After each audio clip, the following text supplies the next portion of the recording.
Hi, everyone, and welcome to the first show of 2026. Happy New Year to all of our friends, fans of things we said today, and Talk More Talk, a solo Beatles video cast. Once again, kind of as we ended 2025, we're starting 2026 by combining the two shows. I'm Darren DeVivo, a co-host of both Things We Said Today and Talk More Talk. It's not too obvious that I'm reading on a cheat sheet up here that I'm looking in this corner because I don't remember anything about myself. I'm a veteran DJ and radio show host in the New York City area for over 40 years. Going to be 42 years next month. And presently I'm the host of Noises from the Valley, it says here, on WKZE at 98.1 FM. Also 105.9 FM in the Hudson Valley Catskills area of New York State. We're located in Red Hook in Dutchess County. My show, Noises from the Valley, can be heard Friday nights from 7 until 11 p.m. And you can listen at WKZE.com and on our app. And it's in addition to, well, I've already pointed out, I host both shows, as does my friend Ken Michaels, a veteran radio broadcaster with 43 years under his belt. Most of that time broadcasting, producing, and hosting Beatles programming. His travels have brought him through the studios of WDHA in Dover, New Jersey, Sirius XM, to name two. His syndicated radio show, Every Little Thing, can be heard on Sunday mornings from 8 until 9 on WFDU 89.1 FM out of Teaneck, New Jersey. And then once it's aired on WFDU, you can listen to it on demand for 2 weeks by going to their website, which is WFDU.FM. Plus, Ken co-hosts Talk More Talk and the solo Beatles videocast with me. So how are you, Ken? Happy New Year. Thank you. Happy New Year, Darren. I left out Ken Michaels Radio. I need to add that to my little list of cheat notes here. Ken Michaels Radio, Ken Michaels website, and it's his YouTube channel as well. And we're also joined. Now I have nothing to promote at the end of the show. Yeah. Took care of it for you.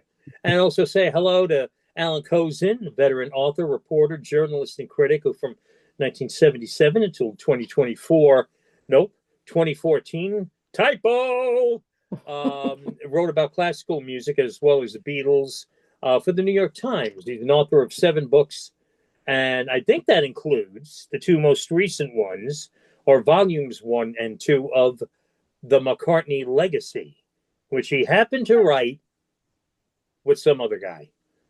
No, Adrian Sinclair, our guest, who will get to Adrian in a moment. And the pair also promise Volume 3 at some point soon. Alan's also written a couple of other books on the Beatles from the Cavern to the Rooftop, and Got That Something, How the Beatles, I Want to Hold Your Hand, Changed Everything. You can read Alan today in the Wall Street Journal and the Washington Post, Highlights for Children, and many, many more. And, of course, coming out of Talk More Talk is the one and only Kit O'Toole, another renowned author. Ken was surrounded by authors.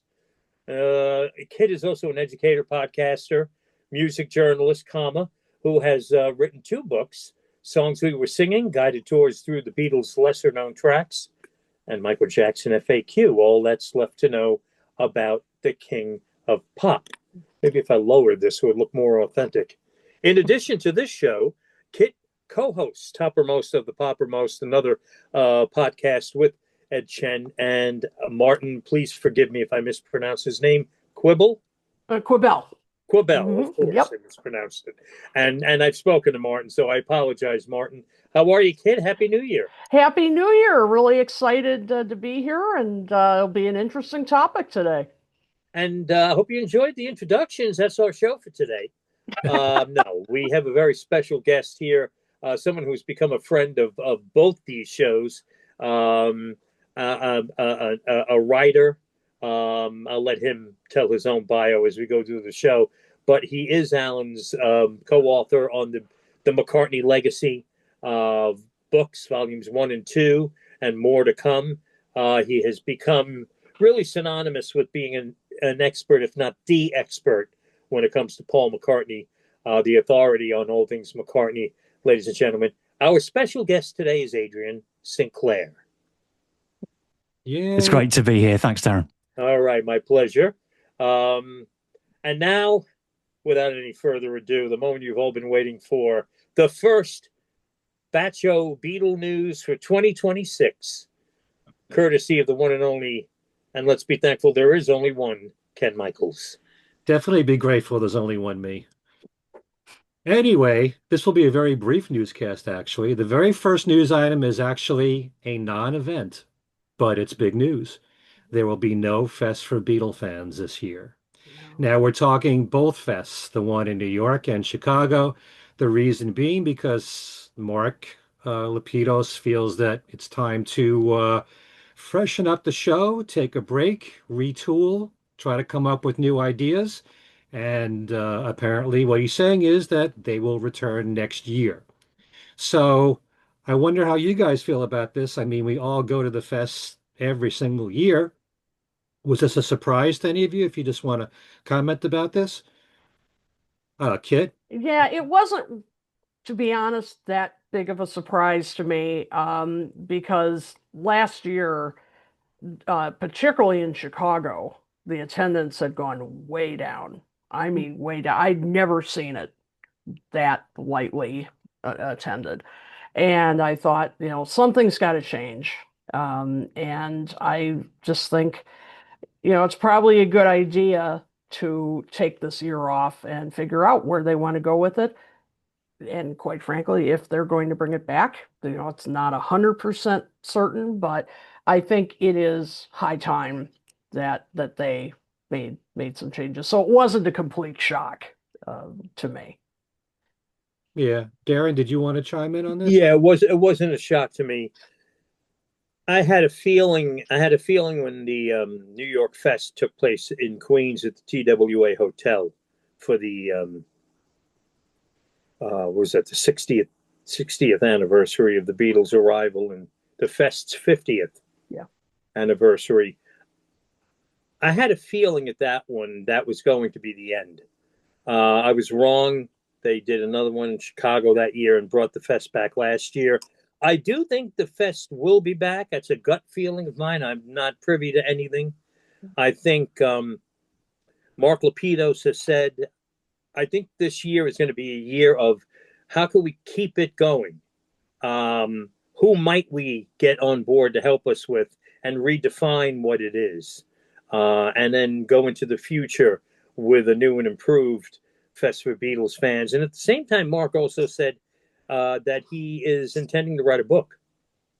True. And I'm sure it's not a cookbook. I'm sure it is a book on the history of the Fest. So in a way, this year might be a year of kind of recharging the batteries and planning for the future. I think there will be a future, but I think it might be very different.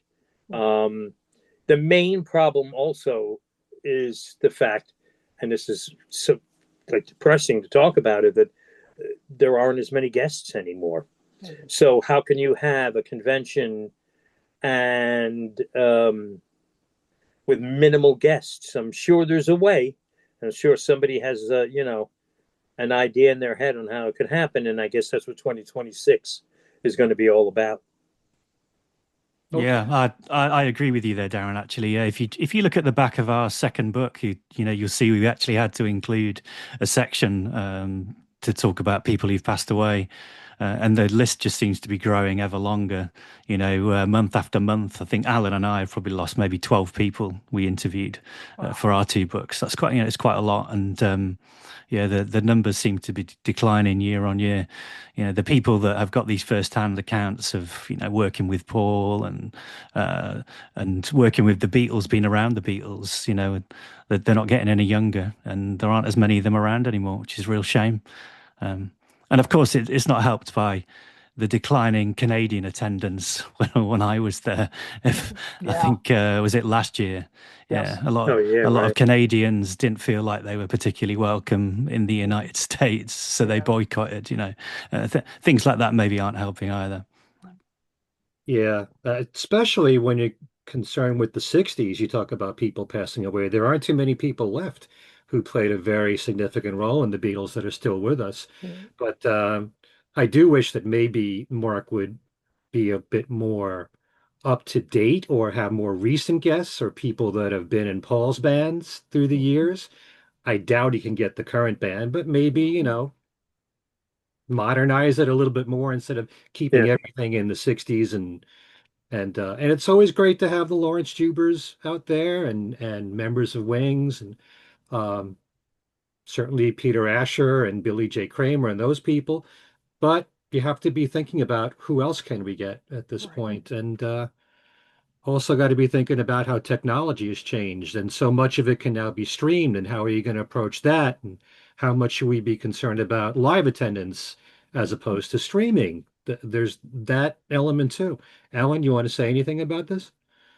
I basically agree with what everyone else has said. Apart from, I mean, I would mention that the last two fests I went to, I came home with COVID. So, and I know I'm not alone. So that's kind of a concern, I think. And I don't know how they can deal with that. But it's another element of the times we're in, and I don't know. I liked going, but I'm now a little wary of going. So, Especially where there's a big crowd. Yep. Yeah. All right. So, for those of you who are hungry for festivals, there will be a couple coming up in the United States. Just thought I would pass this along to you. Beatles on the Beach, which runs March 12th to the 15th at Misner Park in Boca Raton, Florida. Greg Bissonette will be a special guest there, as will Tom Frangione from SiriusXM. You need more information about that, go to BeatlesOnTheBeach.com. Also, there's Abbey Road on the River, May 21st through the 25th at the Big Four Station Park, which is in Jeffersonville, Indiana. Special guests will be Peter Noone, Mickey Dolenz, the Cowsills, Lawrence Juber, and the band Beatles versus the Stones. You can go to the website of arotr.com. For those of you who still want that experience of some kind going to a fest this year. A few significant dates to talk about. January 3rd marked what would have been George Martin's 100th birthday. Where would we be without him 100 years ago? January 4th, Brian Ray celebrated his 70th birthday. Wow. January 4th. Yeah, he doesn't look 70. He sure doesn't. He looks half that age to me. Mhm. January 4th is also a very sad day, the 50th anniversary of when Mal Evans was shot to death. January 6th, Mike McCartney turned 82. I also want to let you know there's a brand new Facebook page called Induct Badfinger into the Rock and Roll Hall of Fame. And that's certainly, I'd love to see them in there because I really think they deserve it. But those of you interested, subscribe to the channel. Let me just show you guys this. This is the new book from Aaron Badgley on Ringo Starr called Got to Pay Your Dues. And hopefully I'll be interviewing him on my channel. And I've been talking about this. This is the December issue of Record Collector magazine. The last few years in December, they have devoted entire issues to John Lennon, Paul McCartney, and now George Harrison. It's got everything in here. It's a review of all of his albums, all his singles, his compilations, information about the Dark Horse label, also handmade films. Danny Harrison's catalog is covered in there. It's all in Record Collector magazine. There will be a new book coming out from Hunter Davies, and it's called John, Paul, George, Ringo, and Me. And it's just due out sometime this year. I don't have the date for that. John Bazzini, thank you for that information. And there is a new book that was just released called Paul McCartney's Lost Album, Cold Cuts. And that's by Andrew James. That's on paperback. Finally, we mentioned the passing of Bob Weir, of course, a founding member of the Grateful Dead. So many years of great music from the band, and I did post on Facebook, and I'm surprised I had to be reminded because I was at this concert. Bob Weir was on stage with Paul McCartney in Boston at Fenway Park in 2016, and he performed Hi, Hi, Hi with Paul and the band. And then Rob Gronkowski went on stage and joined Paul and Bob for Helter Skelter. Okay, not only that, but I remember mentioning this not long ago. There was a photo film that Paul compiled of Linda's photos of the Grateful Dead, and you can find it on YouTube. Just says Grateful Dead, a photo film by Paul and Linda McCartney. So very sad to hear about the passing of Bob Weir. At the very end, after they did Hi, Hi, Hi, Paul said, I think the words were, and there you have the Grateful Beatles. So that's it. Very short newscast right there. I've got one I thing mentioned the Billy Preston albums. Oh, right. That's right. Yeah, I can't find, I think it's Friday Music that's behind these releases, but yesterday I found out that the two albums Billy Preston did for Apple Records, That's the Way God Planned It and Encouraging Words are coming out, I believe, March 13th on colored vinyl. Now, Encouraging Words is going to be on gold vinyl. And I'm trying to find where That's the Way God Planned It. I forget what color vinyl that's going to be, but purple. That'll be on purple vinyl.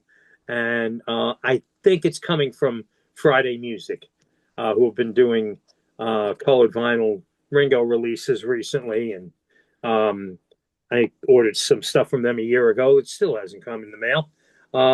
But anyway, so look for the Billy Preston's in mid-March, 13th, his two Apple albums. Okay. Thank you, Also, Eric. I've got one other thing. Okay. I've mentioned this before, the George Martin scores to be published by Curvebender. You can look for their website at curvebender.com, but they've now finally announced that it's coming out, but they didn't, I don't think, mention a date, but you can order them. It's a 3-volume set. Let's see if it looks sort of like that.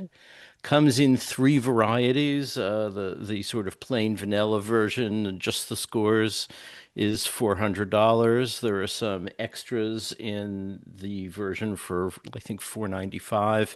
And for $3,000, you can get one that George Martin has signed an insert card for. It basically includes facsimiles of the scores he did, not only for the Beatles, but for, all through his career. And there are some recordings of these scores too. They've gotten groups together to do the scores without the main record, but just so you can hear what George Martin's contributions were. They interviewed him to talk about these things, and there's analysis. So if you read music or just want something of George Martin's own work, this is the way to go. I've ordered mine. The guys, they're also re-releasing Recording the Beatles, aren't they? I think they've remastered that as well. So if you go to Curvebender's website, I read about that recently, that they're doing a remastered version of Recording the Beatles, which is one of my favorite all-time books about the Beatles. Sort of sits up there with Mark Lewison's recording sessions book. So really fantastic productions, if a little pricey. Okay. Lots of news. Yeah. They've been working on those books, the George Martin book, for quite some time, because I remember having a conversation with the authors maybe as long as 10 years ago. So yeah, it should be interesting. All right. Well, thank you, Ken. Thank you for the news. As we move on to our first show here, first combination of Talk More Talk and things we said today for 2026 with our special guest, Adrian Sinclair. As I mentioned up top, Adrian and Alan Kozin together have brought us the red and blue books that are behind Alan. The McCartney Legacy Volume 1 and Volume 2. The first two of hopefully hundreds of volumes on Paul McCartney coming. We know we're getting Volume 3 at least. Is the target, is it 2026 for Volume 3 or 2027? Probably Eight? more like 2028. 2028. Yeah. Okay. We've got Good. 2 years to write it, and then it takes them about 9 months to do their editorial thing and get it out. So, Yep. Gotcha. Okay. So we have that to look forward to, volume 3, which will pick up in the beginning of 1980, right? That's right. Anyway, we're here more to like talk. at the beginning of 1980. What did I say? The end? You said the middle, but it actually begins on January 16th, 1980, Right. to be precise. But today's show is going to be about Wings. And at the center of this conversation is the new book that came out in November, simply called Paul McCartney, Wings, the Story of a Band on the Run. Adrian has the British edition, which has a different cover than the one that is behind Kit's head and Alan was just showing you. My copy's upstairs, which does me no good down here. It's a book that's edited by Ted Widmer, a companion to go with the Wings album, Greatest Hits Best of package that came out recently. I think that was December release. And the upcoming documentary, which is going to be premiering towards late February. I've only been told this a dozen times, and I cannot remember the date. It's the 25th of February, and it will be premiered on Amazon. Yes, Amazon Prime. Right, I was going to say that. But we have the book here, and now here's this new book on Wings, and here we have Alan Kozin and Adrian Sinclair, who have written what are the 2 essential volumes covering that period in Paul McCartney's career, the Wings years, with volume 1 starting off right at the tail end of '69, right up to the first personnel change in the band in mid '73-ish, and then from '74, late '73, '74 on to the beginning of 1980 in volume 2. So I guess we've all looked at the book, this brand new one that is the companion to the documentary and the album. Start off with a general question. Your thoughts, we'll start with the non-authors. Well, I'm one of them, but we'll start with Ken. The unfortunate thing is, having been spoiled on the McCartney Legacies volumes 1 and 2, I think if you compare any future book that covers Paul's history, it's going to be a disappointment, because the legacy books are for those of you who are, I don't want to call them necessarily hardcore fans, but people that want to learn something new about Paul McCartney. Some things that are revelatory that they never heard before. You don't get much of that in this book. This is really geared towards the casual fan. And I still think that it has its merits, because what I enjoy the most about this book is that it's loaded with interview clips, quotes from all the members of Wings.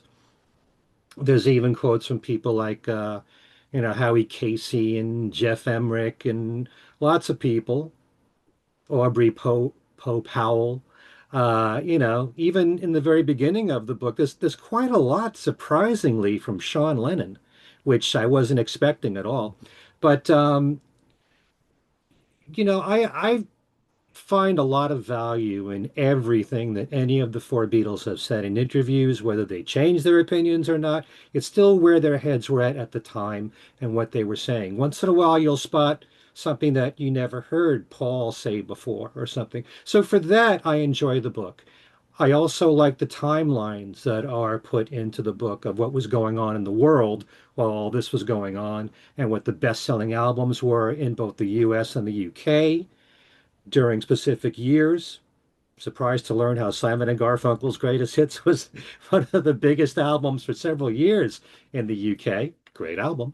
But but I still think that it's an enjoyable book for people who may only have a few McCartney albums, or maybe they have a Greatest Hits or the New Wings compilation. I think it's tailor-made for those people, because they're bound to learn a lot of new things in this book, especially about the history of Wings, but it's not anything new that we haven't learned in the McCartney Legacy. I don't think there's anything in here that I spotted that was completely new to me, other than certain things that might have been said in some interviews. And that's about it. But still, it has its value for the casual fan. So I would recommend it for people who are just getting into or only have a few albums from Paul or Wings. Yeah, actually, that is exactly my feeling about the book too. I mean, Wings to me has, I was a Wings fan technically first before the Beatles, and Wings provided the soundtrack to my youth growing up in the 1970s. And so anything print on Wim McCartney and Wings, I'm gobbling it up. But it's a lot. As somebody who has followed the Beatles closely, McCartney closely, has worked in radio for years. It's stuff I know, and it's stuff that's been enriched by the two McCartney Legacy books. So there's nothing in there, for me at least, and piggybacking off what Ken said, there's nothing on it in there for me that is eye opening, other than it's a casual read, and an enjoyable way just to go back and read a little bit about this music that means so much to me. I mean, I really have nothing to embellish other than what Ken said. Let's swing it over to Kit, and then we'll talk to the guys who wrote the McCartney Legacy books. Kit? All right. Well, you just gave me a great segue here, because I'll tell you, Alan and Adrian, I already admired you guys for all the work that you've done, McCartney Legacy, but I admire you even more after reading this book, because what I appreciate from your, the perspective that you both took was it was an honest look at the history of Wings. They didn't always get along. There were some decisions Paul made that were not the best. I mean, I appreciated that balance. And you neither of you ever, fawned over it or anything. And that's was one of my issues with this book. Now, I understand that this was officially sanctioned by Paul. So, I mean, of course, you're not going to have a lot of information about, not paying the band members enough and things like that. I'm sure Paul would have nixed that. But I just thought at times particularly the editorial, the editor's comments, going from topic to topic. I mean, it was just, everything that happened in the Wings era, everything they recorded was perfect. I mean, everything was on genius level.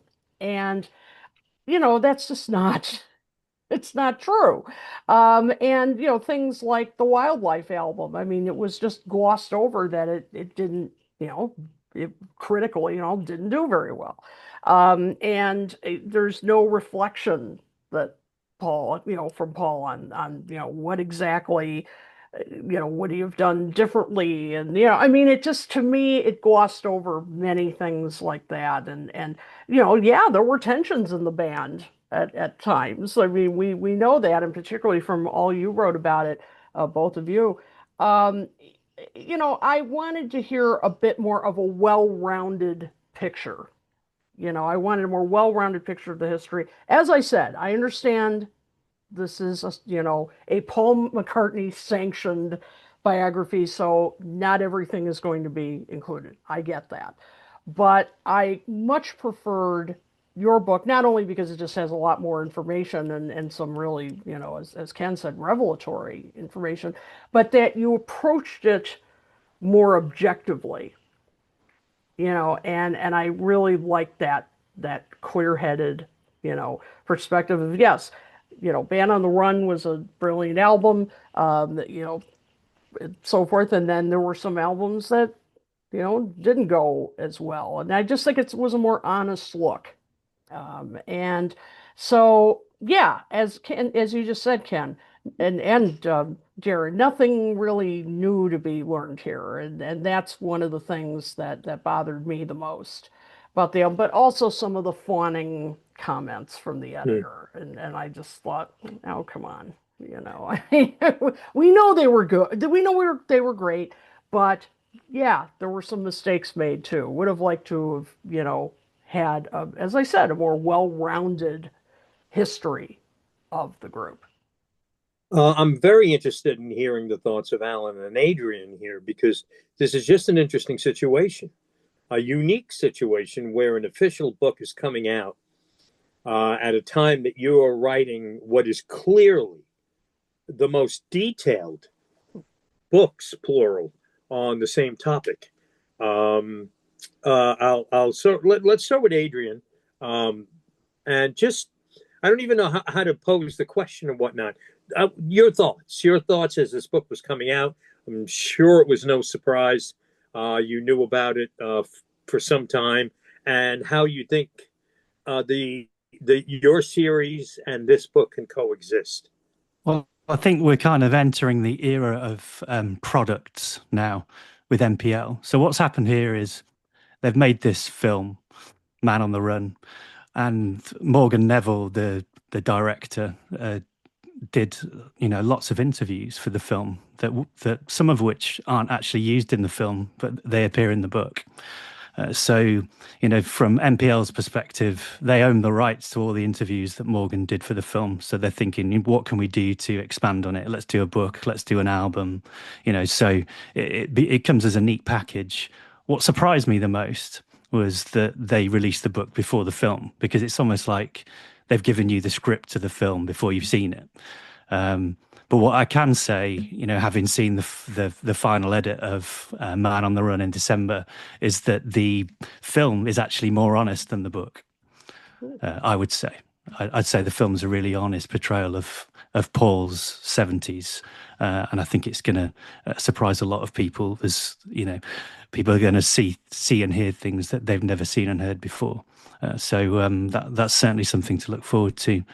From our perspective, obviously the first thing you do when you open a book like this is you think, well, this was made after volume 1 and very tightly off the back of volume 2. So have they leaned on anything that we did, any of our research? And yeah, there's loads of it in there. I mean, down to, there's like a quote from Rolling Stone about the McCartney album, where from the review, and they've lifted it just straight from our book into here, including the bit that we edited out. So you can tell that MPL have absorbed what Alan and I did, which is really flattering, actually. But at the same time, it would have been nice for them to include a bibliography at the back and acknowledge all of the sources that they absorbed into this book, which they haven't done, which Alan and I go to great lengths to do. Our sources and our bibliography at the back of our book is probably as long as one of the chapters. But yeah, objective thoughts about the book. I really like the format, and actually when we conceived Legacy, my initial thought was that we did it this way, that we did almost like an oral history, because I like the idea, like Ken said, of reading quotes. I like hearing people's voices, and it's something that I really pushed heavily with Alan as we were working on our 2 books, that you need to hear those authentic voices telling the stories, and that's certainly something that comes through in here. But yeah, like you said, I think the disappointment is really that there's very little fresh insight in here. I mean, there's a few interviews with, there's people like Pamela Keats, who did costumes for the tours, John Hamill, who was Paul's guitar technician for 40, 50 years. Stella, Mary, Sean Lennon, people like that talking. But occasionally I felt like some of those people's thoughts, particularly Stella, Mary and Sean, were maybe kind of stepping on the toes of the narrative a little.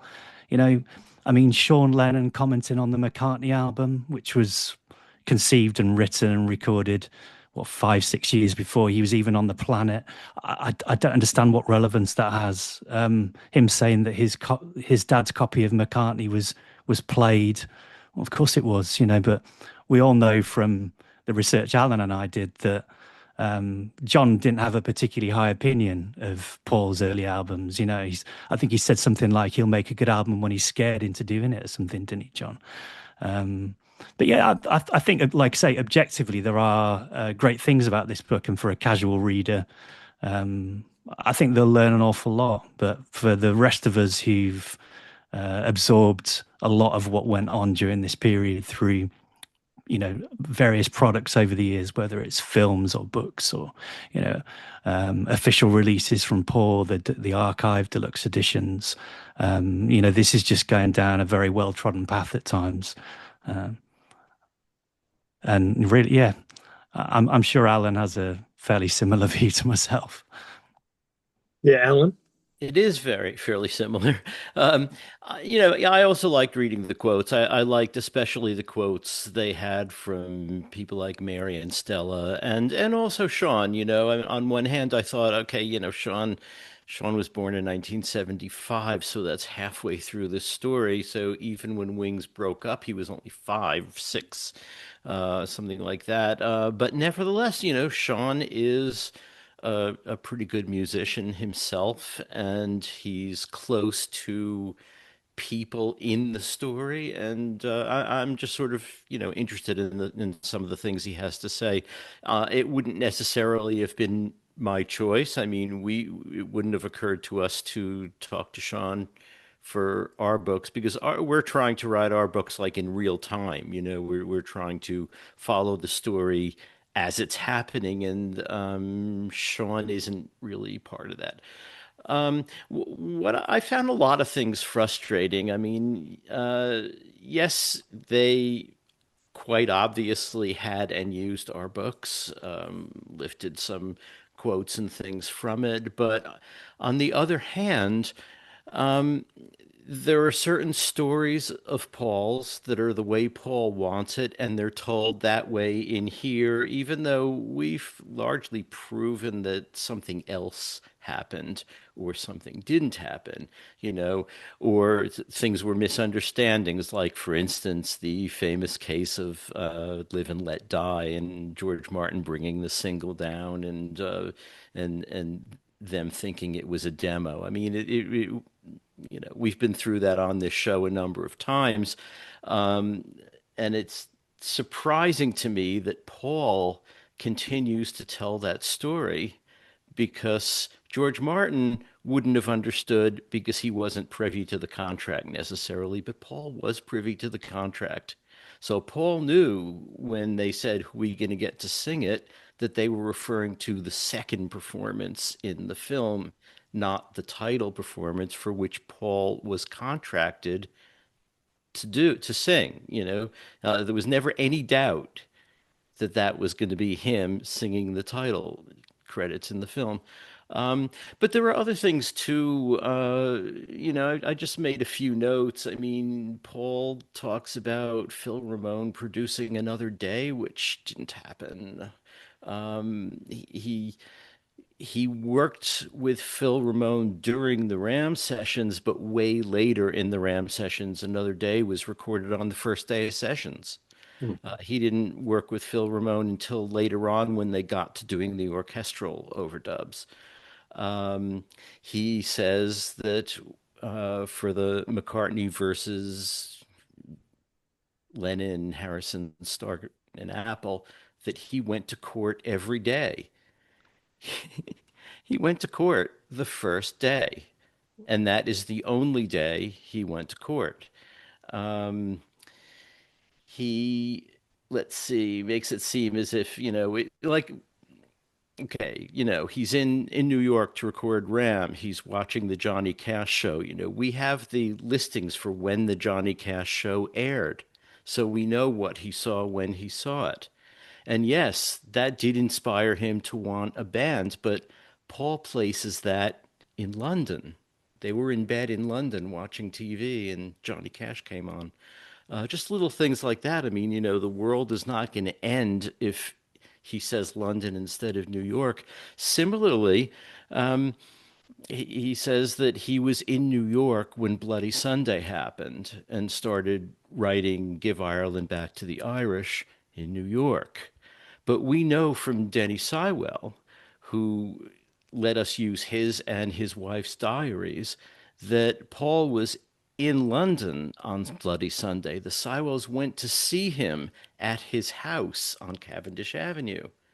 And then that night, they went to see Mountain at, what was it? The Rainbow. The Rainbow. And second build was a band called the Jimmy McCulloch Band. So, we know where he was. And also, I think the thing about, Ted Widmer, you would think an editor is supposed to sort of, Adrian and I, when we did this book and we had some questions, the two of us would sort of discuss it back and forth endlessly with all of the material we had, saying maybe it was this way, maybe it was that way. What does the material tell us? But also it has to just make sense, right? Mm-hmm. So Ted Widmer has Paul flying back to New York on January 29th, ostensibly to talk to John about how they should stop slagging each other off. Now, John and Paul hadn't seen each other from 1969 to 1971. December 1971, they met at John's apartment in New York. And among the things they did is they discussed not slagging each other off in the press and in songs anymore. Now, Paul talked about that at the time. It was in the press. Quotes from him, saw John, we put all that aside. We're not going to do that anymore. So why would Paul go back to New York 5 weeks later to have that discussion that he already had in December? It doesn't make any sense. So Ted Widmer, I enjoyed speeches he wrote for Clinton, but I didn't think he did a spectacular job in this book. I'm sorry. It's like you said, Alan, it's strange, because you can see that he's had our books available to him and he's been, people at MPL have been feeding information through to him. I think that's what it says in the intro of the book, actually. It says that they provided the research for him. But it's almost like, they only used our research when it was convenient to the narrative that they wanted to pursue. So, why follow, some of the things that we've put forward and then not others? It didn't seem to make any sense to me, really. Another big one for me was that, one of Adrian's research triumphs was finally piecing together the actual timeline of the Band on the Run sessions. And one of the things that we found in that is that the mugging took place on the last day of sessions, when he that afternoon recorded at Ginger Baker's studio, and then they decided to go for a walk at night. And the story has grown over the years. The earliest mentions of the mugging were just, we were mugged in Lagos. Then it was, we were mugged in Lagos and they took our demo tapes. In this version, it's, we were mugged in Lagos and they took the demo tapes and the notebooks with the lyrics. And it's good that, we did the demos because we knew the songs and so we could record them. But the fact is they had done all the recording they were going to do in Lagos already. That was the last night.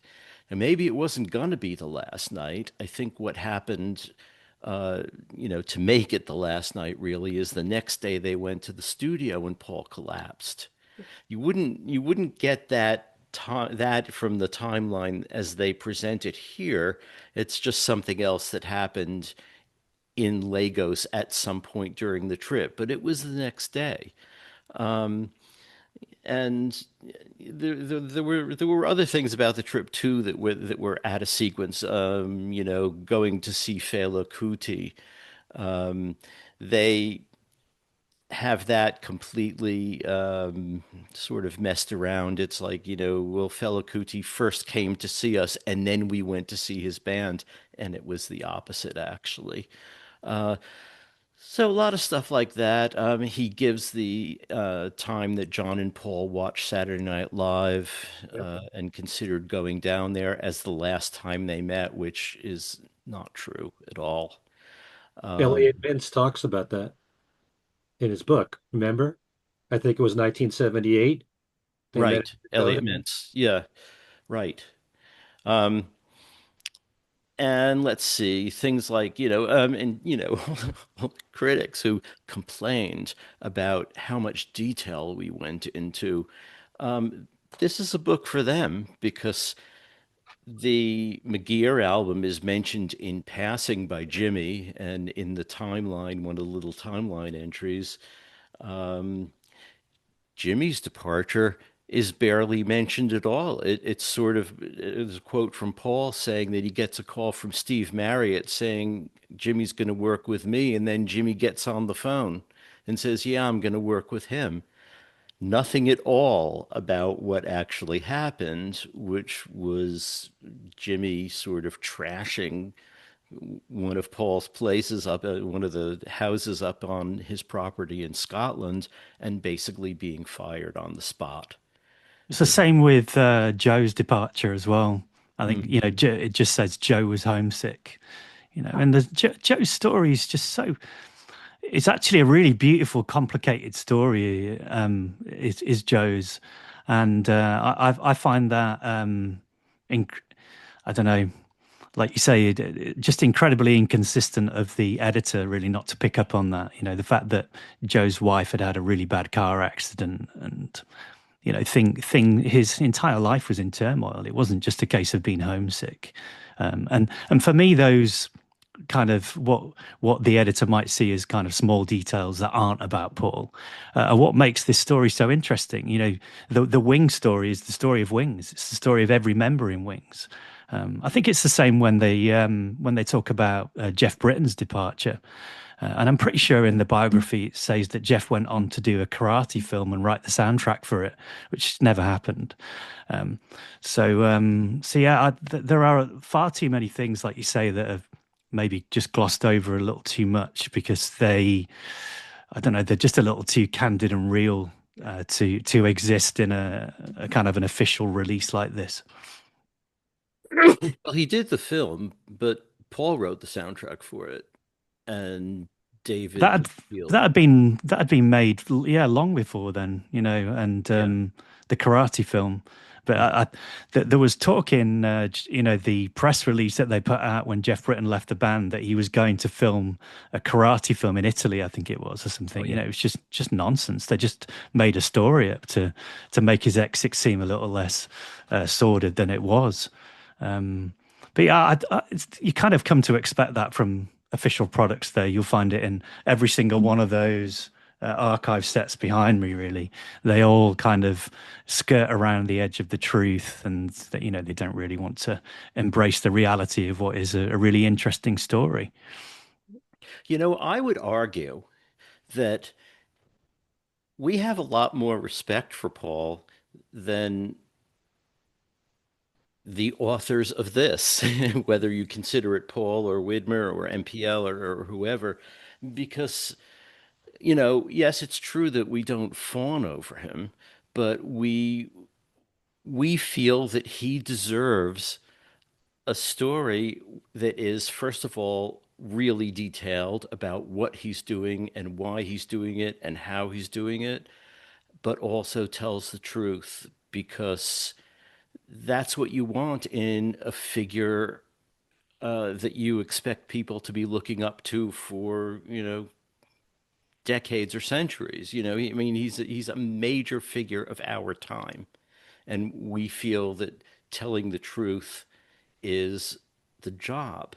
And that's not necessarily the job of an autobiography. An autobiography is to present the myth that you want people to have in mind. And that's what is done here. This is the myth. Ours is the story.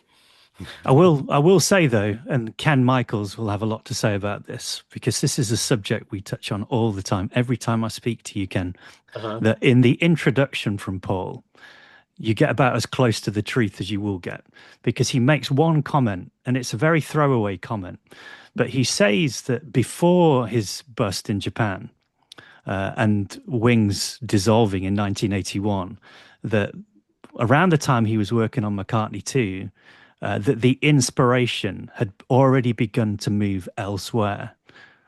Now, for me, those are the most telling words in the entire book, and they come in the first few pages, because it kind of, for us Wings fans and as academics like Alan and I, confirms what we suspected, really, which was that Paul's mind was wandering when he was working on McCartney 2, and that the inspiration had begun to move elsewhere, and that really Wings for him was starting to become an inconvenience. I don't know what you think about that, Ken.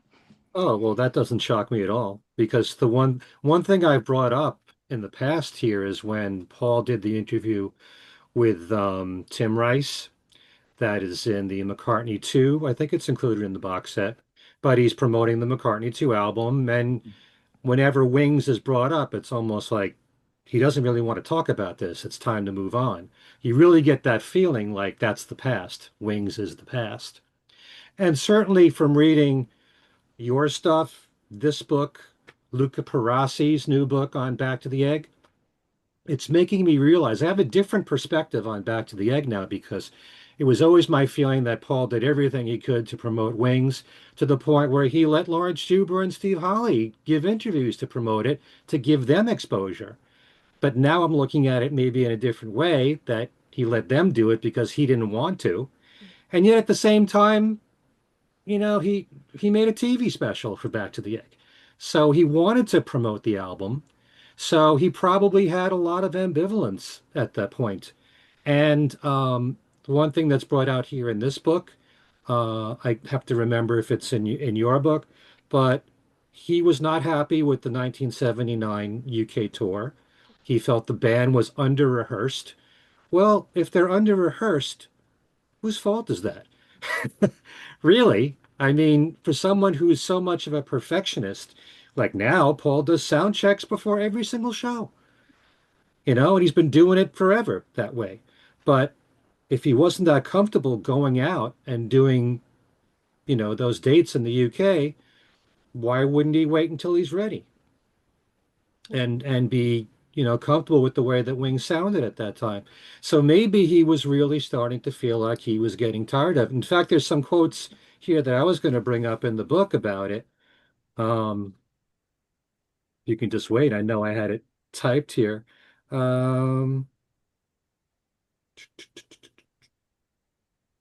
He said, by the time we got Lawrence Juber and Steve Holley in Wings, I was getting a little bit fed up with yet another lineup of Wings. No disrespect to them, it was getting a bit boring, to tell the truth. Another day, another dollar kind of thing. So that's a quote I hadn't read before from Paul. So I didn't know that he had these feelings at the time. And still, when I think about the fact that Denny Lane stayed with him on the tug of war sessions, it made me, question for many years, where was his head at the end of Wings? Did he really want the band to end? Did he use George Martin as an excuse for Wings to end because George Martin didn't want it to be a Wings album? It makes an awful lot of sense of some of the things that he did around that sort of 79 period, though. The fact that he was working on a film with Willie Russell that was going to become a vehicle for Wings. It's almost like he was trying to bring in, new ideas to freshen things up, something that would keep his interest going in Wings. And Willie Russell was going to provide that, with his film Band on the Run, which I don't think is even mentioned in this book, actually, because Back to the Egg, some of the songs on Back to the Egg were written with the film in mind. And that was really reinforced to me, actually, when I was listening to the Wings album, the compilation just before Christmas, I was listening to the lyrics and I thought, yeah, this is definitely written with a film in mind. It's almost like he's speaking from the perspective of a character in some of those songs. But yeah, like I say, maybe that kind of that lack of interest, he thought, well, maybe if we, like when they brought Billy Preston into the Get Back sessions, maybe if we bring Willie Russell in, it'll make things interesting. That was maybe Paul's idea for the film. But yeah, I think for me, it was one of the first times I've ever, read him being honest about that period. Quite often he does gloss over it and say that he wasn't losing interest, but yeah, it was quite obvious that he was. I have a question about that era, and this really is more of a general Wings question than the book. But if you had to speculate, what would have happened had Paul not been arrested in Japan, and the Japanese tour goes on as planned, and there were other plans, whether or not they were etched in stone or just being talked about for the rest of 1980 for Wings? Does McCartney 2 happen? Does it happen maybe at a later date? Do Wings continue on? I mean, in your speculation, if you could speculate while you're speculating, what do you think would have happened had Paul not been arrested? How does the story change? What do you think, Alan? I don't know. If he hadn't been arrested, I mean, it's possible that Tug of War would have been done sooner because, we have tapes of him rehearsing some of the Tug of War material with Wings. So maybe it would have, and plus we have a bunch of stuff from after Back to the Egg, a few tracks that they did during jams that turned into actual tracks. So they had the start of something and they were working on other stuff. But I think it's not just a question of Japan. End of that year, John gets shot. That changes a lot. That changes Paul's whole idea about touring, which kind of Linda was lukewarm on in any case. At the end of the 76 tour, she was saying openly she didn't really want to do that anymore. So maybe Wings would have changed in a way to maybe Linda could have extricated herself from Wings. Who knows? It seems unlikely. I mean, she seems an important part of it, and he seems to have really wanted her in it. So maybe he could have persuaded her that more world touring was a good idea. But there were so many things that happened in 1980 besides the Japan bus that could have changed things one way or another. It's really impossible to say. It's interesting because I was just going to say that, touring tended to reinvigorate Paul at times, I would say. And he was scheduled to play, what was it? I'm just looking at our timeline now for book 3. I think they were going to play to around 100,000 people in Japan. So, maybe that tour would have reinvigorated his interest in Wings and certainly playing to a Japanese audience. He'd not played to a Japanese audience since, 66 at that point. So I don't know, maybe they might have gone on to do a tour of America at the kind of start of 1980. But what ended up happening was kind of what happened with, off the back of Band on the Run, really, which was that kind of Paul tries to work on Cold Cuts again, and then he drifts off and works on the McCartney album. But like Alan said, I think, fundamentally that the death of John really was what signaled the end of Wings, really, because that meant definitively no touring because, Paul went into hiding for fear of assassination off the back of John's death. And that was the end of Wings. And Denny Lane in particular, he loved performing more than recording in the studio. Yeah. Was his life. And for him not to continue going out on the road, what was the point of staying in Wings? Well, I mean, we touch on that in our second book, don't we? That on the 1979 tour, Denny was off, having little one-night stands, wasn't he, during the British tour? So I think maybe there was certain elements of touring that Denny enjoyed just as much as performing. Kind of, him and Jojo had a very open relationship. So I think life on the road had a lot of advantages for Denny, and it wasn't just performing his music. I think it was the lifestyle of being on the road that Denny really enjoyed. But yeah, certainly in 1980 and into 81, Denny was the most vocal about not touring. And ultimately, I think he cited that as his reason for leaving Wings, didn't he?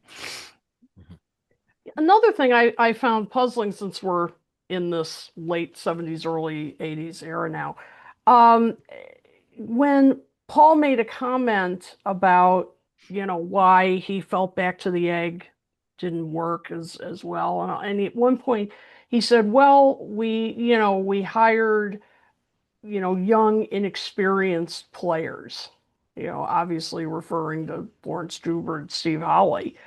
And I just thought, what? I mean, they were very, particularly, I mean, Lawrence, one of the best guitarists around. I mean, he could play anything. I mean, the way he, kind of made up that flamenco guitar on Good Night Tonight, things like that. I mean, that doesn't really sound like an inexperienced player. I thought that was a very odd comment.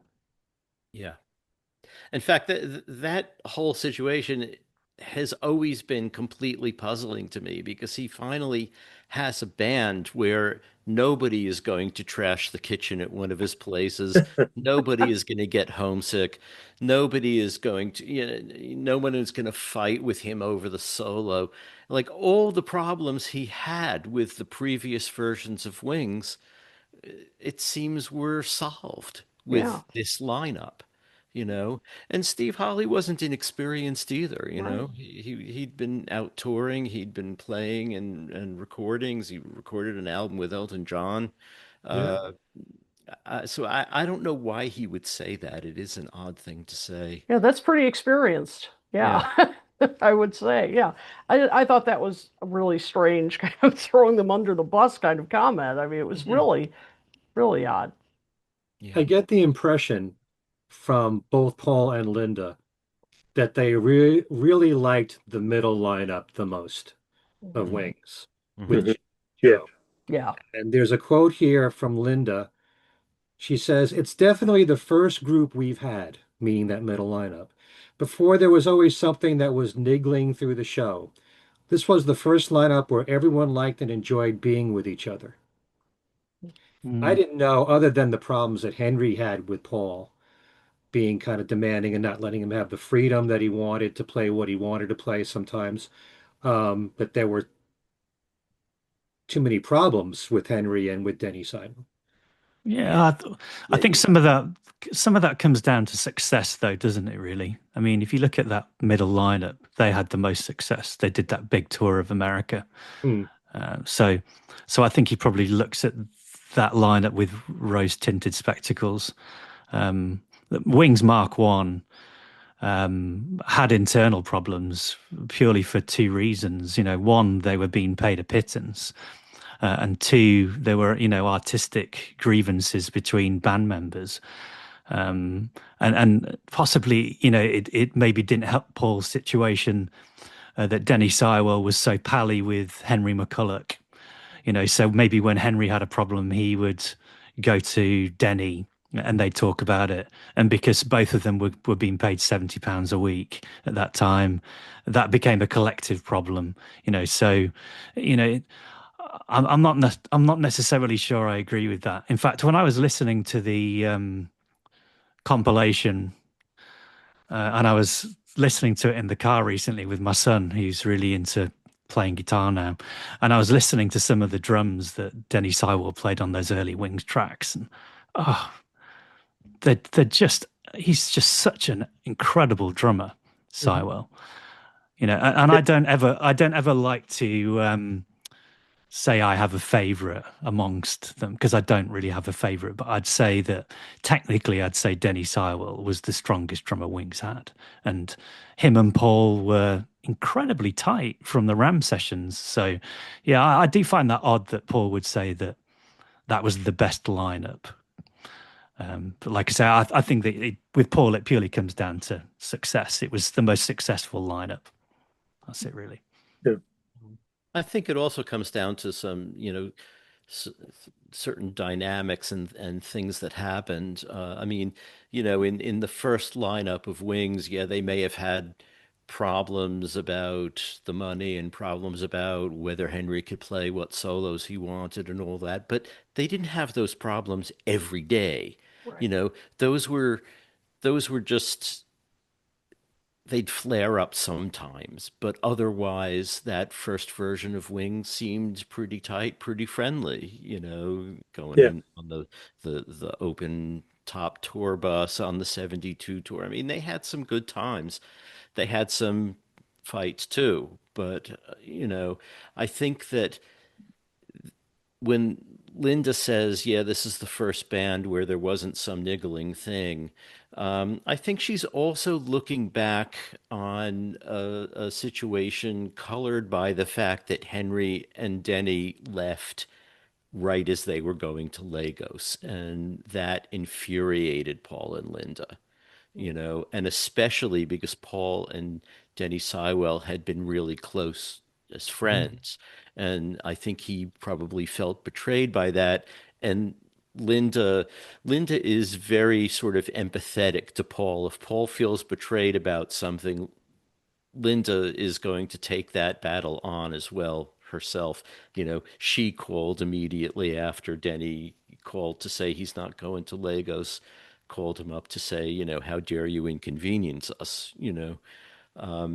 So I think you have to take some of these observations, these first person observations, with a grain of salt, and that is another reason why in this book, another frustration for me is no bibliography. Yeah. Not just that it's not.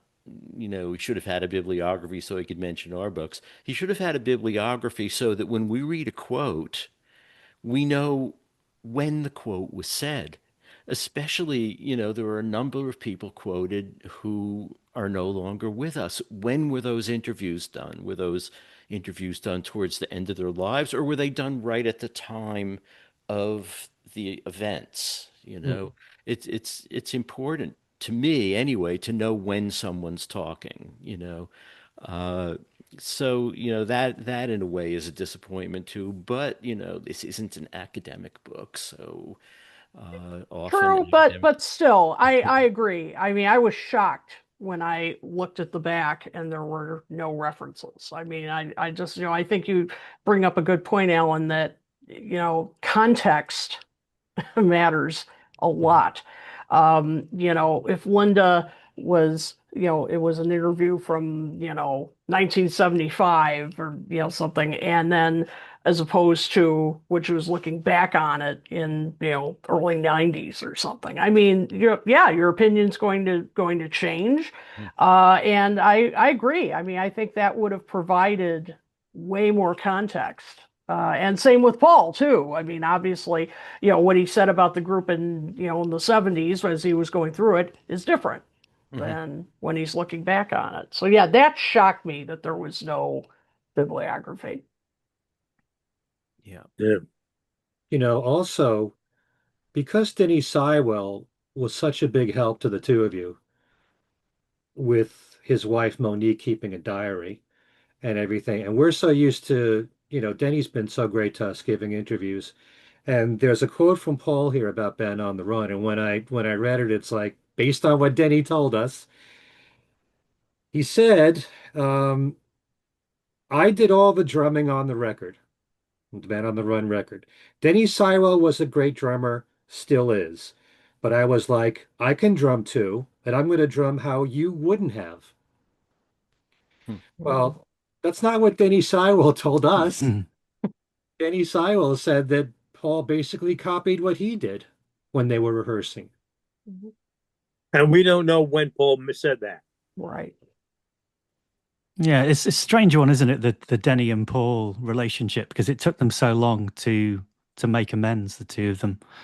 I mean, I was told a story recently, and I don't think this was even in our first book, that during the American tour, Paul's manager went to visit Denny Sywell. This is in 1976. And I remember in our book, we mentioned that Henry was given a check basically to, make up for lost earnings or whatever you put it down to for the 70 quid a week they were on. And they tried to do a similar thing with Denny Sywell on the tour in 1976. And apparently Denny tore the check up in front of Paul's manager and threw it on the floor and said that he didn't want it. And that he said he actually just wanted to talk to Paul. I don't know whether this is a story that's in Denny's book even. Is it? You've read Denny's book. And he said that apparently Paul then did call Denny and the two of them cried on the phone while talking to each other. That's a story I'd never heard before. But it took a long time for the two of them to patch up their relationship, off the back of Denny not turning up for those Lagos sessions. Wow. I'm so glad that they're close now. Yeah, it's strange, that's one thing that really surprised me more than anything else, actually, I've got to say, during the writing of our books, is that Paul still has a healthy relationship with most of the former members of Wings. I think the only member of Wings he's not really reached out to and spoken to in recent years is Jeff Britton. But he still speaks regularly with Joe.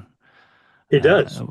Which I found incredible. Joe told me that when I spoke to him for our second book. And he was still in good contact with Denny Lane before Denny passed away, which I don't think many people really knew. I think they thought that the two of them were still at loggerheads, but yeah, it's not the case. The Joe English thing I find fascinating because we all know Joe's story, and Joe is in his own world and did not seem like he would be approachable or reachable, even for someone like Paul, or he spoke so like this was his past that he did not want to address any longer. And there was even some speculation that he perhaps was being forced not to play or not to talk about, his rock and roll past. But yet you're saying that Paul and Joe English have, Yeah, I don't think anybody's forcing Joe to say or not say anything. No, Joe. I mean, I think Joe's just very much kind of closed off that portion of his life. If you read the interviews with Joe in this book, they're not very revealing. Some of them, I think, were even done for the archive edition of Speed of Sound.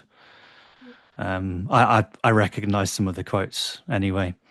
I think that was the case with various people in here. I think that's possibly something that was a little disappointing, actually, was, they had access to certain people for the film that we struggled to get to, and they didn't get that much out of them. I mean, it would have been great to hear more from Glyn Johns in here about the Red Rose Speedway sessions, but you just get the same two quotes, I think, that I've read before about what happened during the Red Rose Speedway sessions, where he talks about sitting reading a newspaper while the band just jammed. And then he talks about seeing Paul after the sessions, and they kind of learnt to respect one another. In fact, I think that's one of those quotes was actually taken from the press back in 72 or 73. So yeah, they've certainly made good use of our footnotes, Alan, anyway. Wow. There was a quote in the book from Linda about Red Rose Speedway, and she said that it was a non-confident record. Yeah, she said that in 1976. I can tell you where that quote came from. Yeah. She was doing an interview around the American tour, I'm sure it was. Because that's the frustrating thing when you know this period so well. I was reading through this book and it was almost kind of, I just wanted to go to my notes and find where every quote had come from, because there's no sources in here. And you'll see if you do a keyword search between some of these quotes and some of the quotes in our book that they're longer versions of quotes we used. And in some cases, they even used a couple of my original interviews from Legacy in here as well. There's a quote from John Leckie, from an interview I did with John Leckie, and Take It Tony as well. One of my Tony interviews was used in here as well, which is really flattering. You know, it's really nice to know that my quote is going to live forever inside this book, but it would have been lovely to know the back of the book, where it came from. You know, I'm over it though. I'd like to ask one question to Alan and Adrian. And when I read this book, and I'm guessing that the film is going to be the same way, there is this angle of the story of Wings is the story of perseverance. Despite all the criticism of the early Wings records, Paul kept on trying. Despite the fact that the fourth and fifth members kept leaving, Paul kept on soldiering on, you know, and then towards the end of the story of Wings, you do get from Paul's own quote that he was getting tired of Wings. So it's not like, again, I'm kind of baffled about the end of Wings and where Paul's head was at the end, because was he excited about the fact that this is a new beginning? It's back to the egg. It's the whole idea of going back to, your roots, kind of like what Get Back was, the Get Back Let It Be sessions. And they're going to tour again with Wings. And then at the same time, he's saying that he was bored. So, I mean, it's a good angle to have. Despite all these obstacles, Paul kept on continuing with Wings. So how do you make sense of all that? Is that an accurate story, the story of Wings? Or did it just kind of crumble at the end? An interesting question. I mean, I think the part about how it's a story of perseverance is true. I mean, demonstrably true. You just read the story, that's what it is. Why he gave it up when he did, as we've all been saying, is just so puzzling. But there have to be a lot of reasons. There were a lot of reasons people decide not to continue doing something that they've been doing and have been successful at. Sometimes you just want a new challenge. Maybe he was having a midlife crisis. Do you feel like if the lineup was more stable, McCartney's outlook on the band would have been different? Because it seemed as though it must have been frustrating in general, having to constantly start from scratch every 2 years, 3 years. But if, say, for example, any combination of Jimmy and Henry or Denny Seiwell and Joe English had stayed together, and there was a band that actually was glued together, that McCartney's views on the group might have been different, and they could have continued beyond in 1980-81. I guess that's maybe what was so frustrating for Paul about Wings Mark I folding, was that lineup was the most raw lineup, and they went through a lot of scrapes together. The fact that the first tour they did was during national strikes in England, when they were promoting a single about the troubles in Northern Ireland. I mean, it couldn't be more raw than that, really, for a band to hit the road for the very first time on an unannounced tour. You'd have thought that would have kind of bound them together, and I think it maybe did. And then, like you said, the European tour kind of brought them together closer. But I guess with Wings Mark I, the cracks were always there, weren't they? Really, with Henry's drinking and kind of him not wanting to be, told directly what to record on every single song that they were doing on an album. And then really when they shelved the 2 LP version of Red Rose Speedway, I think for Henry that was probably where it was like the beginning of the end, really. So yeah, I think had they been financially compensated slightly more for that period, then maybe the band would have stayed together a little longer, because you don't mind having a lousy time when your pockets are getting lined. I mean, I think we've probably all experienced that in the past, right? That's a really interesting question, Darren. Yeah, would Wings have lasted longer than if there was more a more stable? Yeah. You know. I mean, because again, it had to have been frustrating, because once you get into a groove with certain groups of musicians, and that was why Wings were formed, of course, because Paul wanted to play live again and have a band that he was able to grow with, that they were actually able to grow together with no material. And he wasn't going to rely on the Beatles material and take it from there. And then after 2 years, it's like, okay, we've got to bring in new blood and start again. And then it happens again.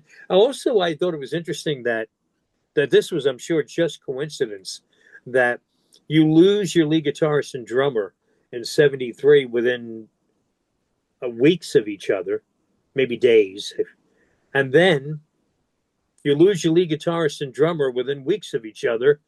2 years after that, 3 years after that, 3 years after that. Didn't tell me that would be involved here. History repeated itself, didn't it? Yeah, I mean, it was interesting. It was fascinating that it would be the lead guitarist and the drummer right on top of one another.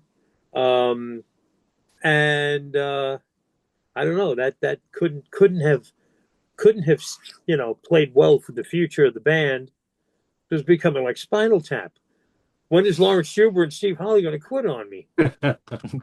It's funny though, when I listened to the Wings compilation, and I said this to Alan, and I think he relayed it during your show when you talked about it, the thing that really got me, and I've not listened to a Wings compilation in a long time, was hearing the chronology of Wings muddled up. What really defined Wings was Paul, Linda, and Denny's vocals. You can fly anybody else in. The styles of guitar and drumming really didn't have any bearing on what defined Wings as a group. And it's interesting, and I said this to Alan at the time, that Paul and Linda get got such a bad rep as a collaboration, probably because they went on to do things like, vegetarianism and animal activism, and that kind of softened their public image from the hardcore rock and roll, pot smokers that they were in the 70s. But really, Paul and Linda created, a vocal sound that John and Yoko never did. Yeah. It's, they probably don't get the credit for what they achieved together there, within Wings. And for me, that's why that compilation was such a breath of fresh air, actually, was just to hear the music played out of sequence. And if you don't have it, by the way, the Super Deluxe Edition 5.1 is just fantastic. You really need to get your hands on a copy of that if Paul Sinclair's got any left on his website. I think Alan's got a copy of it. I do think what you said about the fourth and fifth members kind of like being, I don't know if you said interchangeable, but I think all the musicians in Wings had a big effect on their overall sound. I mean, if you had the first lineup doing the songs that were on Venus and Mars and Speed of Sound, it probably would have sounded very different. Yeah. So yes, it's true. The harmonies of Paul, Linda, and Danny are so essential. That is the sound of Wings right there. And I guess what I'm saying, Ken, is that they weren't like Queen, where Brian May's guitar sound is what defines the sound of Queen, or I don't know. You could think of other bands like that are defined by a certain sound. I think with Wings, it's not so much that the band members were interchangeable. It's that, every single band member that came into the fold, provided something different and unique. But when you listen to those songs back to back, what defined the sound of Wings was those three people, really. And I think it's actually something that Paul and Linda said at the end of 1973, when they were promoting Band on the Run. They said, Wings is the three of us. And really I think that statement kind of rang true, really, through to the time that they dissolved, and that the other players, provided, brilliance and sparkle across all the records that they did. But fundamentally, Wings was those three people. And I think the book actually does do a nice job of, underscoring that point. I think many past members talked about what Linda brought to the table with her vocals, and so I think she gets her due in this book. I will say that. And yeah, I agree, Adrian. I think, when you hear those harmonies, you just know. I mean, even if you don't know, I mean, all of us know their songs, but I just think if you were kind of even a casual Wings fan back in the day, I mean, if you hear those harmonies now on a record, you're like, oh, that's Wings. Yeah, oh, definitely. Mm-hmm. Not only that, but the music that Paul recorded after Linda's passing without her harmonies, it's a big difference. There's a lot missing here. You know that Linda helped to define that sound of Wings. Mm-hmm. Well, any final thoughts as we now look towards the documentary, which is what's still 5 to 6 weeks away? How long is it going to be, Adrian? You saw it. What is the length on it approximately? I think it's around 2 hours. Okay. And compare it in a nutshell to Wingspan? I don't know, just better, I think. Yeah. It's been so long since I've seen Wingspan, and was going to crack it out of the old box of DVDs yesterday, but didn't end up happening. But I was just going to say, fundamentally, Darren, I think it's just a very different film. It's been made by an Oscar-winning director, as opposed to Mary's husband, was it, that directed Wingspan? You're talking about a high caliber director and brilliant production team working for Tremolo. Right. But I've got so many things I'd like to say about this film, but I'm under embargo and an NDA, so I need to keep my mouth shut. But the standing behind you. When you see the guy standing behind you, they keep peeking at you. He just keeps tugging on my back. Yeah, when the film comes out, we should have a conversation. Oh, absolutely. I thought the film was brilliant. So yeah, I'm also interested in seeing how Paul handles this kind of retro trip with a new album coming. Mm-hmm. Are they going to be spaced apart? Is there going to be a way that Paul's going to tie the past to the present at some point, or will they just be completely independent, coming out at different times of the year? Because it sort of came out of left field for me, this whole look back at Wings, and that they would stagger it the way they did, which I think you alluded to at the beginning, Adrian, that the book comes out 3 months or so before the documentary, and in the middle of that comes the album without any obvious, even in the artwork, you would have thought that maybe there'd be a link where, this is the album companion to the book, companion to the documentary. This look back to Wings seemed awfully random, especially coming with a new album, 2026, on the horizon, or so Paul says. Yeah, like I said, I think it just comes down to two different things. Like I say, one is that we're now in the era of the product, so they're doing their best at MPL to mine their archives. So you get the books that have been coming out recently, the lyrics, the photographs book Paul did of the American tour. So they're basically trying to make the most of what's in Paul's archives. So then these products sit separately commercially. So, the book, like you say, is aimed at the casual reader. But weirdly, like you say, it's not tied in with the album in any way. Mm-hmm. But I think the timing of the book is purely down to commercial reasons, that they wanted this book out for Christmas. They wanted it out for the holiday market in the States and in Europe and all around the world, I guess, because that's when publishers do their best business. That's why our books come out around that time of year. Right. And that's must have been incredibly frustrating for the people who have made Man on the Run, really, because, like I say, it's kind of like giving people the story, 3 months earlier than the film. But that, like I say, I think that's the whole driving force behind everything these days, really, that's coming out of MPL is purely commercial. And I think this year we'll see, 50th anniversary of Speed of Sound. Will it be this year? Yeah. Yeah. So that we'll probably get a half-speed vinyl. Half-speed.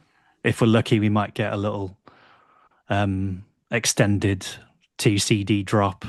They just want products that are very easy to sell and quick to put together. It's just a little frustrating for those of us who are waiting around for the archive. Yep. Archive series to be completed. All right. Well, let's go around the horn and put a wrap on things. Starting with you, Kit. All right. Tell us what you've been up to, where we can find you, and all those other assorted things that are all Kit O'Toole. Okay. Thank you, Jared. So, of course, you can find me at my website, kidotoole.com, and also on the Talk More Talk website, talkmoretalk.com, and also my other podcast, Toppermost of the Poppermost. That's toppermostofthepoppermost.net. We're putting out new episodes. One just dropped today, I think, as we're recording this. So go to the website. You can catch up on all the episodes there.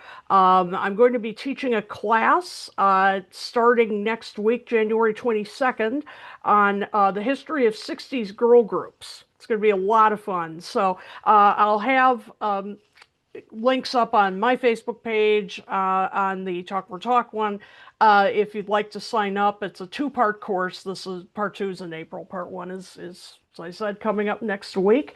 And Ken Womack and I are going to be doing the latest in our Classic for a Reason series, and we are going to talk about Dark Side of the Moon. So it's going to Nice. be.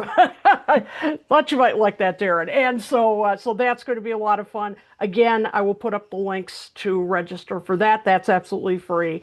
Or no, that isn't. Sorry, that's Brecker Club, but I'll talk about that at the next episode. So, but anyway, you can register at those links, which I will have up, and I think that's it for now. Right. There is no Dark Side of the Moon, really. Oh yeah. Matter of fact, it's all dark. Anyway, Kit, you have to run. I think you need to go. We're going to let Kit go because she has to go put coins in the parking meter. And she can't, please, with all the parking tickets that she's accumulated with this show. So we're going to let Kit go and then continue on by making faces at Ken. All right. Then there were 4. Yeah. On my YouTube channel. Podcast. Anyway, go ahead, Ken. What do you? I know you're up to all kinds of crazy things. Well, actually, you covered it all earlier in the show. Okay. But real fast, Ken Michaels Radio, my YouTube channel. I haven't done a show for a few weeks. The most recent one was with Harry Castleman and Walter Podrazik talking about their series of Beatles discographies. All together now, the Beatles again and the end of the Beatles. That's a fantastic interview right there. I will be doing an Ultimate Beatles trivia show later this week, and probably a few coming next week. If you want to check out my Beatles trivia page, for which you can win 1 out of 10 prizes every couple of weeks, just go to kenmichaelsradio.com, and there's a trivia page right there on the home page to click on. If you'd like to listen to my radio show, Every Little Thing, the easiest way to do that is by going to WFDU's website, wfdu.fm. Go to their archivals page, and they have the last 2 weeks' worth of shows, which you can click on. And otherwise, if you want to listen to it live on the air, you can listen Saturday mornings at 6 a.m., Sunday mornings at 8 a.m., both Eastern Standard Time. And Talk More Talk, well, we're not sure. We don't know if our next show is going to be with you, Darren, and you, Alan. Maybe we'll keep asking Adrian to keep coming back, But what we are going to try to do, which was something just because of scheduling, is try to have shows for you all more frequently or more regularly. scheduling became just a bizarre thing come last year, which caused us to not be able to churn out as many shows as we want. And admittedly so, my unfortunate situation at that old radio station that showed me the door kind of threw me for Luba for a loop too at the end of the year. So whether it's going to be with the four of us or three of us or two of us or half of us, hopefully we'll be able to get more shows together. Alan, your good words. Okay. Well, so with apologies to Charles Dickens, I'm currently the ghost of McCartney past, sitting with him in jail in Japan right at the moment. And that's sort of, what I'm mostly doing. You can reach me at Facebook, either at Alan Kozin or Alan Kozin Remixed. I don't actually turn up on Facebook all that much these days, but if you leave me a note, I will eventually respond. You can reach all of us at Things We Said Today radio show at gmail.com. You can follow us on Blue Sky at Things We Said Today. You can also follow us on Twitter and or X at Things We Said Fab. And we have a Facebook page, Things We Said Today video podcast, where we post all the shows and all of that stuff. And while you're on Facebook looking for us, you might as well check out the McCartney Legacy Facebook page. Periodically, things turn up there too. All right. Thank you, Alan. And as for me, you could listen to my new radio show, Noises from the Valley, at WKZE out of Red Hook, New York, 98.1 FM. The funny thing is, within the town of Red Hook, it comes in clearer at 105.1. I don't quite understand, but there's two locations. But anywhere in the world, you listen to WKZE.com, and after being a little uncertain of this, my show is archived. I'm assuming it's a 2-week thing, like with Ken's show on WFDU's website. But the shows do get archived at WKZE.com. And I have found that many of the shows that I've done, there's 9 of them now, they end up having themes that I didn't necessarily plan on at the beginning, and they come together as I'm building the show, and then there's no time to tell anyone, hey, you want to tune in to hear A, B, and C, because, well, A, I thought of on Wednesday 2 days ago, and B is, but coming up, our next show, 10th one, probably be featuring a bunch of Bob Weir, some solo Bob Weir, and some Grateful Dead. Last week I did a 50th anniversary salute to Peter Frampton's Frampton Comes Alive and Bob Dylan's Desire, which were released on the same day in 1976, January 6th, and an 80th birthday salute to Syd Barrett. Played a couple of Syd Barrett solo things and some early Pink Floyd, and played the Beatles Christmas messages, all of them in their entirety in one of the last shows of 2025. So I'm always trying to cook up something interesting on Noises from the Valley, Friday nights, 7 until 11 p.m. At WKZE, WKZE.com, or get their app and look for me on Facebook. I have 2 Facebook pages. Just search Darren DeVivo and you'll be so happy you did. And Adrian, we want to reach out to you. How do we do that? You'll find our email addresses on McCartneyLegacy.com website. Okay. Stalking you is not. Are you as Alan said, we're on. Are you in a part of England? Are you getting hit with snow right now? Where you are? No, we aren't. I think north. I was seeing something yesterday. They were getting an abnormal amount of wintry weather that is unusual. So I was wondering if that was where you are. Not here. We got a light dusting, Darren. Okay. Yeah, it's about as exciting as the last 2 weeks got for us. All right. I was just going to say, Darren, you mentioned the Beatles Christmas records. Yes. And I was lucky enough to go to Abbey Road Studios over Christmas because they do these little concerts and they're open to the public. And by all accounts, not a lot of people really know that they exist. But basically, they have a string quartet come into Abbey Road Studios, into Studio 2, and they play Christmas songs, including string arrangements of pop songs. And they played some of the Beatles Christmas records, and then they segued into some Beatles songs that they played as a quartet. And one of them was an amazing quartet arrangement of "Wonderful Christmas Time." Oh, nice. Which the cello playing the synth part was a particular highlight. I think you can find it on YouTube. But if any of your listeners are over in England next Christmas, I think by all accounts, they're going to do the same thing again. And it's a really rare opportunity to get inside Studio 2. Yeah, so I'd check it out if they're doing the same thing again next year. It's a lot of fun. You know, I don't really talk about this much, but for whatever reason, I don't know.